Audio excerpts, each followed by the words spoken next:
The return of the Norfolk-based Lotus team to Formula One is set to be boosted with more than £80 million worth of investment. The team will be initially based at the RTN Race Company site at the Hingham near Norwich, creating around 250 jobs. The Malaysian consortium behind Team Lotus has set aside £30 million in start-up costs.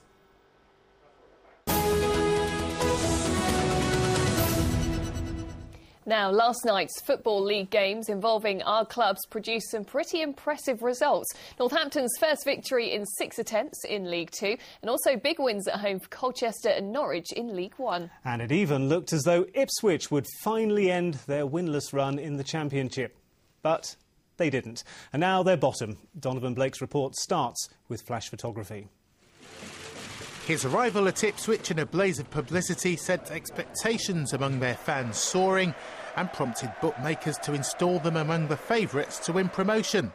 Punters looking to back the 16-1 about Ipswich winning the Championship next year, and also they're eager to back the 4-1 about Ipswich being promoted.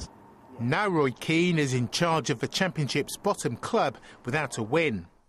After 10 games played, this is how the table looks. Just 5 points gathered so far by Ipswich, who replaced Plymouth in last place. So is it the start of a relegation battle, or can Ipswich turn things around after such a bad start? There's signs of recovery there, but it's such a slow process. I mean, they don't give you a lot of time, do they, to kind of start winning games? It's a lot of pressure is on them. Because new players, everyone's got to gel together. It looked at one stage that Ipswich were to end their winless sequence at Sheffield United. Gareth McCauley's second-half goal gave them a 3-1 lead, but they couldn't hang on, conceding an equaliser in stoppage time. Naturally, the bookies are stunned by Keane's early-season progress. They were tipped up by a lot of the pundits, including the Racing Post, the doyen of all punters, and we expected them to do very well. But unfortunately, we've seen anything but, and they're now out to 100-1 to win the Championship. So a draw which felt like a defeat for Ipswich, while Peterborough suffered their second defeat in a row to drop into the bottom three. League One's results were dominated by big home wins for Colchester, the first club to beat Charlton this season, and Norwich, who scored 4 late goals against Leyton Orient, defeats for Southend and the MK Dons. And a long overdue win for Northampton against Rotherham in League Two, the first for caretaker boss Ian Sampson, something which Ipswich and Roy Keane have still yet to enjoy this season. Donovan Blake, Anglia News. It could be you. Now, that was the slogan dreamt up to tempt people into buying a ticket when the National Lottery launched 15 years ago. The chances, though, of actually hitting that elusive jackpot are a massive 14 million to 1. Unbelievable. Today, though, it was definitely them, as winners from across the region who beat the odds and became overnight millionaires gathered at an exclusive party in Essex to celebrate their success. Claire McGlasson went along to meet them.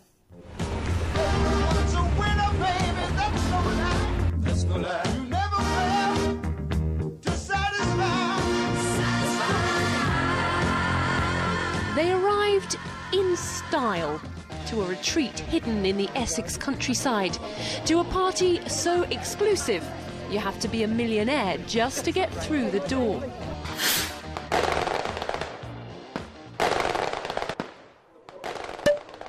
You could probably read in the papers and the media saying a lottery winner says money can't buy me happiness, or stuff like that, but then, well, my mum's got a key and said if money can't buy you happiness, you don't know where to shop.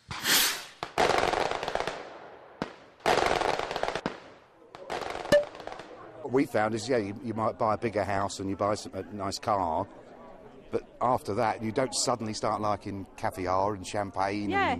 And so we still eat exactly the same food as we've ever eaten. We still had baked beans on toast for tea the other night. Yeah.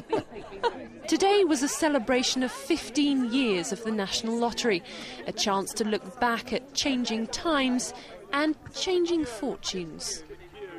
Back in 2001, Nigel and Deborah Brown from Cambridge were busy preparing for Christmas with their 2-year-old twins when they won $1 million. It hasn't really changed. You know, we're just careful with our money and try to look after it. Because I don't think we'll win it again. Stan and Pat Cable from in Suffolk won just shy of $4 million. £100 on the handbag. Then Stan told me off when I got home. It was money well spent. I spotted it on Pat's arm today. I got me 4x4 and a new caravan, so this is what I wanted. According to research by Camelot, winners have splashed out on some unusual purchases, including a flock of sheep, a whisky distillery, a Robin Reliant and a gastric band for the wife. Today has brought together some of the biggest winners, but in total 240 millionaires have been created in the east of England alone, paying out more than $1 billion in major prizes. But is money really that important? OK, it can change your life, make all your dreams come true. But does it really make you happy? Claire McGlasson, Anglia News, Quendon, near Saffron Walden. Well, I'm not sure I